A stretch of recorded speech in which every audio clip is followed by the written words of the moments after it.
Those of us who are distracted in prayers is because prayer is a distraction. Prayer is a distraction to us because what we did before prayer was worldly and we didn't care about Allah. If our transaction has Allah in it, then the prayer will become a natural movement. But if my transaction is without Allah, prayer is a distractor. Because now the adhan just was recited, now I have to go and pray. I'm busy with my worldly pursuits. You're distracting me.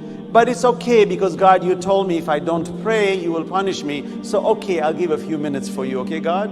Since I know I need to balance out the equation, so that at least on Judgment Day, I've got something in my portfolio to tell you, God, look, I did pray. I mean, reluctantly, but at least I did. Now, this is of course one extreme. The other is, no, we love Allah. We love to pray. We're not distracted.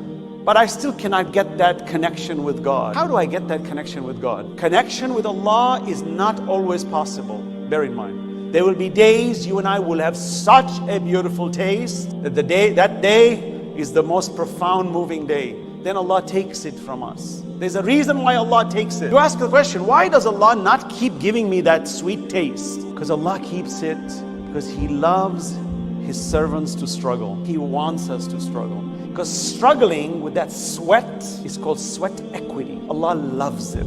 Allah is saying, okay, I'm going to deny you. Let's see how long you last. It's like a father who loves the child. And the child says, oh, Baba, I love you because you got the chocolate. You know, the minute you give it, the child will have indulgence in the chocolate and then they'll forget their father. So what do? You hold the chocolate a little bit behind and the child keeps hugging you more to want more of your attention. On a higher scale, Allah subhanahu wa ta'ala does this on many, many levels.